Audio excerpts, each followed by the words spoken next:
Los misterios son revelados a aquellos que Dios sabe que han rendido su vida a Él. Por eso hay personas que no van a entender nuestra fe. Ay, ¿usted por qué hace eso así? Porque yo estoy caminando y operando bajo un misterio revelado. Las personas que piensan que una persona que no sigue a Cristo va a hacer lo bueno y va a obedecer a Dios, lo mismo que usted, no, esa persona no tiene revelación. Ay, que el Espíritu Santo lo convenza. No, esa revelación es para usted, que es discípulo. El otro no es discípulo, no va a tener revelación.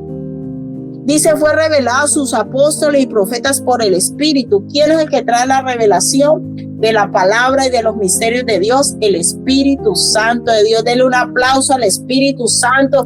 Diga al Espíritu Santo, gracias porque tú eres mi amigo y tú eres el que me revela las verdades eternas, el evangelio del reino. Él es el que nos revela al Padre, al Hijo y se revela a sí mismo a nosotros. Versículo 6, ¿cuál era el misterio que estaba oculto a través del ministerio de Pablo? Se establece y se manifiesta ese misterio. El misterio era, versículo 6, que los gentiles son herederos y miembros del mismo cuerpo y copartícipes de la promesa de Cristo Jesús por medio del evangelio, del cual yo fui hecho ministro por el don de la gracia de Dios que me ha sido dado según la operancia de su poder. Aleluya. Pablo es hecho ministro a través de un misterio que ya estaba establecido, que se tenía que cumplir. Ay, no, yo quiero esta función porque yo me veo. Dios no opera así. Dios todo lo tiene listo. Y Pablo le dice, del cual yo fui hecho ministro, versículo 7. ¿Para qué Dios nos elige para un ministerio? Para el cumplimiento de un misterio. Ministerio, misterio, no es lo mismo, no confunda. La palabra ministerio quiere decir servicio. Hay gente que embarece en el corazón, es que yo soy ministro. La palabra ministro quiere decir servidor, nada más. Y un siervo hace lo que se le manda hacer. Entonces dice, no, yo soy un ministro del evangelio. Quiere decir que usted es un servidor. Y ese servicio es para cumplir los misterios de Dios aquí en la tierra. La iglesia es el lugar a través de la cual los misterios de Dios se manifiestan y se establecen aquí en la tierra, y somos nosotros, tú y yo, los instrumentos de Dios para que esos misterios se den a conocer, porque son cosas que están ocultas acerca de Dios, su poder, su grandeza, quién es Él, y Él nos escoge, amados, para manifestar y mostrar sus misterios a través de nosotros, como hizo con el apóstol Pablo, el cual yo fui hecho ministro por el don de la gracia que me ha sido dado según la operancia de su poder. A mí, que soy menos que el más pequeño de todos los santos, humildad. Aleluya. ¿Por qué Dios le reveló esas cosas a Pablo, amados? ¿Por qué? Que había humildad en su corazón. Yo te pregunto, ¿bajo qué reino vas a operar? ¿Bajo qué reino vas a operar? ¿Bajo qué reino va a operar tu vida? ¿El reino de la luz o el reino de las tinieblas? Para nosotros operar a través del reino de la luz, necesitamos conocer los principios del reino, los cuales son un misterio y son revelados solo a los que quieren hacer la voluntad del Padre. Entonces hay muchos, el trigo y la cizaña es una parábola que quiere decir un misterio, una revelación para la iglesia. El trigo y la cizaña.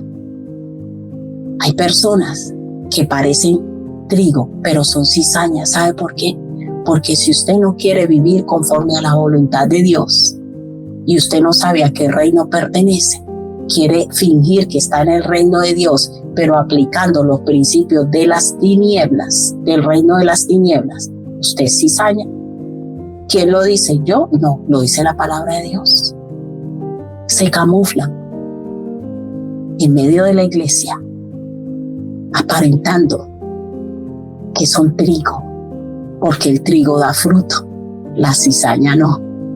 La cizaña tiene apariencia de trigo, pero no, usted la abre y no tiene nada de fruto por dentro. No sale harina, no sale nada de ella, aunque aparentemente parezca trigo. Y lastimosamente la gente que no tiene claro a qué reino pertenece puede terminar escogiendo la cizaña y desechar el trigo. Por eso yo necesito conocer los misterios del reino y operar a través de ellos. Yo tener claro a qué reino pertenezco. Yo te hago la pregunta, ¿a qué reino perteneces tú? Si tú perteneces al reino de Dios, debes juzgar todo según los principios del reino de Dios. Y el reino de Dios establece, mide por sus frutos. Mide si es trigo o es cizaña. Mide si en verdad tiene la vista en las cosas de arriba. Pero yo digo, no, yo soy del reino de Dios, pero no fijándome según las apariencias. No pertenezco a este reino, porque el reino de Cristo no enseña sus principios. ¿A qué reino perteneces? ¿A qué reino perteneces? ¿Bajo qué reino y qué principios operamos? Vuelvo y lo leo, versículo 10, para que la multiforme sabiduría de Dios sea ahora, dada a conocer por medio de quién, de la iglesia, a los principados potestades en los lugares celestiales. Versículo 11, conforme al propósito que yo tengo de que Dios me dé lo que yo quiera, que otros me vean y otros me reconozcan. No, amados, todo lo que nosotros hacemos aquí en la tierra y Dios nos escoge para hacer parte de un propósito eterno. Se manifiesta aquí en la tierra, pero tiene que dar un fruto porque tiene un propósito eterno. Versículo 8, conforme a qué, al propósito y al plan que yo tengo de vida, que Dios me bendiga y me dé amén. No, conforme al propósito eterno que hizo en Cristo Jesús nuestro Señor. Es un propósito, es un plan, y entre todos nos unimos para servir a Cristo y a caminar con Cristo en su plan, de acuerdo a su plan y su propósito eterno. Y ese plan y ese propósito eterno se establece a través de todas las enseñanzas del reino de Dios. Vuelvo y te pregunto, ¿a qué reino perteneces y a qué reino sirves? Dios va a hacer una revolución en muchas vidas aquí. Dios va a hacer una revolución en muchas vidas, porque hoy Dios está diciendo y nos está diciendo, iglesia, ¿a qué reino pertenecemos? ¿A qué reino le pertenecemos? Si somos del reino de Dios, tenemos que vivir conforme a los principios que Jesús vino a enseñarnos para ser parte de ese reino.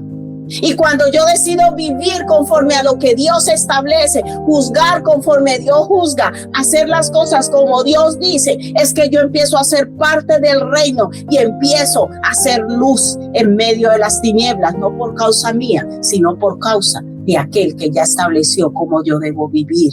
Y eso me lleva a hacer luz y a caminar en victoria sobre las obras de las tinieblas. ¿Usted sabe por qué los judíos querían tanto ese Mesías? Porque una de las cosas que el Mesías garantizaba era la victoria sobre sus enemigos. Aleluya. Una de las cosas que el Mesías garantiza en nuestra vida es la victoria sobre nuestros enemigos. Y no me refiero a solo los externos, los internos también. O sea, que sea cual sea el área donde haya debilidad en mi vida, yo en Cristo, en su reino, tengo la victoria sobre todo obra de maldad y de las tinieblas. ¿Cuántos lo creen? Dice, en quien tenemos seguridad. Aleluya, versículo 12. Esto es maravilloso. Yo me gozo con la palabra del Señor, conforme al propósito eterno que hizo en Cristo Jesús nuestro Señor. ¿Por qué? En quien tenemos seguridad y acceso con confianza. Esto es maravilloso. Cuando yo empiezo a operar y a vivir de acuerdo a los principios del reino de Dios, ¿sabe qué produce en mí? Seguridad y confianza. Se va el temor, se va la angustia. ¿Por qué? Dice, en quien tenemos seguridad y acceso con confianza por medio de la fe en Él. Porque yo sé que estos principios que a mí me están mandando a hacer, estas cosas que me están mandando a hacer, no las está mandando a hacer cualquiera. Me las está mandando a hacer alguien que me garantiza, me da la seguridad y la confianza que si yo lo obedezco y lo pongo por obra, me va a ir bien.